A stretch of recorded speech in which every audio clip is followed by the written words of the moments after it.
Vous êtes-vous déjà senti complètement seul, même au milieu d'une foule? Comme si un mur invisible vous séparait du reste du monde, personne ne pouvant vraiment voir qui vous êtes, ni entendre votre voix. Cette sensation de vide, ce silence assourdissant quand tout ce que vous désirez, c'est une connexion, une simple étincelle de compréhension.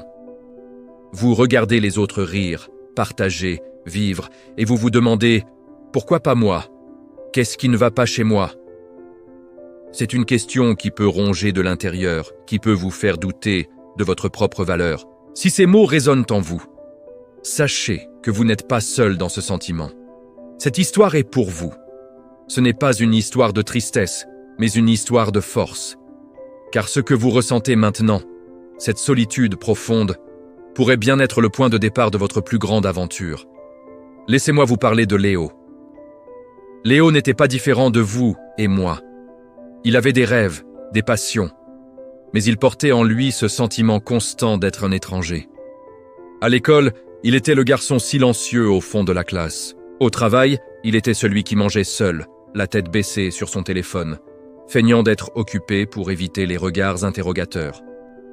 Les invitations se faisaient rares, et quand elles arrivaient, une anxiété paralysante s'emparait de lui. Il se sentait gauche, inintéressant. Chaque tentative de connexion semblait se solder par un échec. Un mot maladroit, un silence trop long, et il se sentait rejeté, une fois de plus. Les voix du doute étaient ses compagnes les plus fidèles. « Tu n'es pas assez bien, personne ne veut de toi, tu finiras seul. » Ses pensées tournaient en boucle, créant une prison dont il ne voyait pas l'issue. Chaque soir, en rentrant chez lui, le silence de son appartement était assourdissant. Il passait des heures à naviguer sur les réseaux sociaux, observant des vies qui semblaient être parfaites, des amitiés qui semblaient si faciles, ce qui ne faisait qu'amplifier son sentiment d'isolement. Il a essayé. Vraiment. Il s'est forcé à aller à des soirées où il ne connaissait personne, se tenant dans un coin, un verre à la main, souriant nerveusement à quiconque croisait son regard. Mais il se sentait comme un acteur jouant un rôle qu'il ne comprenait pas. Le rejet, qu'il soit réel ou imaginé, le frappait de plein fouet à chaque fois. Il s'est inscrit à des clubs, a tenté de nouvelles activités, mais le sentiment d'être un imposteur persistait. Il avait l'impression de porter un masque et il était épuisé. Épuisé de prétendre, épuisé de décevoir, épuisé d'être déçu. La solitude n'était plus seulement une absence de compagnie. C'était devenu une identité, une étiquette qu'il pensait devoir porter pour toujours. Un soir, alors qu'il était au plus bas, submergé par la tristesse et le désespoir, quelque chose a basculé. En regardant son propre reflet dans la fenêtre sombre de son salon, il ne vit plus seulement un visage triste. Il vit une personne. Une personne avec des yeux qui avaient vu tant de choses, un cœur qui avait tant ressenti. Et pour la première fois, au lieu de se demander « Pourquoi moi ?», il se posa une autre question. « Et maintenant, je fais quoi ?» Cette simple question a tout changé. Il a compris qu'il ne pouvait pas contrôler comment les autres le percevaient, mais il pouvait contrôler comment il se percevait lui-même. Il a réalisé que toute l'énergie qu'il dépensait à chercher la validation des autres, il pouvait l'investir en lui-même. Ce fut le début de sa transformation. Léo a décidé d'arrêter de fuir la solitude. Il a décidé de l'apprivoiser. Il a commencé petit. Au lieu de voir ses soirées seules comme une punition, il les a vues comme une opportunité. Il a rallumé une vieille passion pour le dessin, qu'il avait abandonné depuis des années. Il a rempli des carnets entiers de ses pensées, de ses peurs, de ses rêves. L'art est devenu son confident, son exutoire. Puis, il s'est mis à la course à pied. Chaque matin, avant que la ville ne se réveille, il courait. Pas pour échapper à ses pensées, mais pour les affronter. Avec chaque kilomètre, il sentait la force grandir en lui, pas seulement dans ses jambes, mais dans son esprit. Il a commencé à lire, à apprendre de nouvelles choses, à explorer des sujets qui le fascinaient. Il découvrait des mondes entiers, seul, dans le confort de son appartement. Lentement, sa perception de lui-même a commencé à changer. Le silence n'était plus un vide à combler, mais un espace pour créer. La solitude n'était plus une faiblesse, mais un terrain fertile pour la croissance personnelle.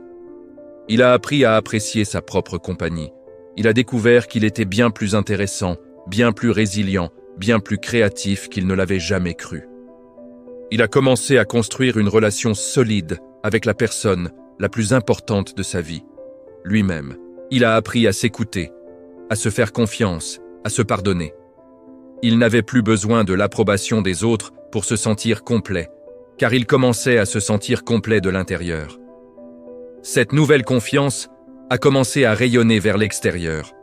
Au travail, il a commencé à partager ses idées avec plus d'assurance. Ses collègues, qui ne le remarquaient à peine avant, ont commencé à voir sa passion et son expertise. Il n'essayait plus désespérément de s'intégrer. Il était simplement lui-même, authentique. Et curieusement, c'est à ce moment-là que les gens ont commencé à venir vers lui. Il a rejoint un petit club de dessin local, non pas pour trouver des amis, mais pour partager sa passion. Et c'est là, en parlant de technique et de style, qu'il a noué ses premières vraies connexions. Des amitiés basées non pas sur la nécessité, mais sur un intérêt partagé et un respect mutuel. Léo a lancé un blog pour partager ses dessins et ses réflexions. Au début, seuls quelques curieux le lisaient, mais il a persévéré, non pas pour la gloire, mais parce qu'il aimait le faire. Son authenticité a touché les gens. D'autres personnes qui se sentaient seules et incomprises ont trouvé du réconfort dans ses mots et ses images. Une communauté a commencé à se former autour de son travail. Léo, le garçon autrefois invisible, était devenu une source d'inspiration. Il n'avait pas changé qui il était, il avait simplement appris à embrasser la personne qu'il avait toujours été. Il a compris que le succès, le vrai succès, ne se mesure pas au nombre d'amis que vous avez ou au nombre d'invitations que vous recevez.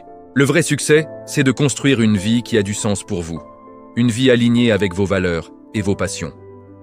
L'histoire de Léo n'est pas un conte de fées, c'est un témoignage. Le témoignage que la période la plus sombre de votre vie peut être le catalyseur de votre plus grande force. Votre solitude n'est pas une condamnation, c'est une invitation.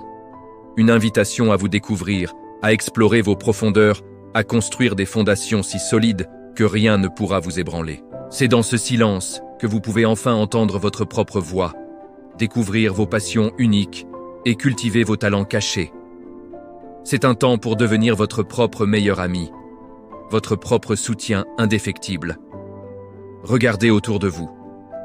Beaucoup des personnes les plus créatives, les plus innovantes, les plus influentes de l'histoire ont connu de profondes périodes de solitude. C'est dans ce retrait du monde qu'elles ont pu forger leur vision unique. La solitude vous donne un cadeau rare à notre époque, l'espace pour penser sans distraction, pour créer sans jugement, pour grandir sans la pression du regard des autres. Ce n'est pas facile. Il y aura des jours où le poids du silence semblera insupportable. Mais je vous le promets, si vous tenez bon, si vous utilisez ce temps pour investir en vous, vous émergerez de cette période non pas affaibli, mais transformé. Vous deviendrez plus fort, plus sage, plus résilient. Alors, si vous vous sentez seul en ce moment, ne voyez pas cela comme une fin. Voyez-le comme un commencement. Le commencement de votre voyage vers vous-même. Quel est ce petit pas que vous pouvez faire aujourd'hui, non pas pour plaire aux autres, mais pour vous honorer vous-même? Reprenez ce vieux livre, ce pinceau, cet instrument de musique. Allez marcher dans la nature, écrivez vos pensées, apprenez quelque chose de nouveau. Chaque petit pas est une brique que vous posez pour construire la forteresse de votre être intérieur. Construisez-vous une vie si riche, si pleine de sens, que la compagnie des autres deviendra un merveilleux bonus, et non plus une nécessité désespérée. Vous avez en vous une force que vous n'imaginez même pas. Cette période de solitude est là pour vous la révéler.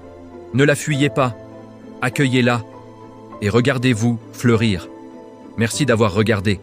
Si cette histoire a résonné en vous, n'hésitez pas à la partager avec quelqu'un qui pourrait avoir besoin de l'entendre. Abonnez-vous pour plus de contenu qui vise à inspirer et à élever. Souvenez-vous, vous êtes plus fort que vous ne le pensez. Prenez soin de vous.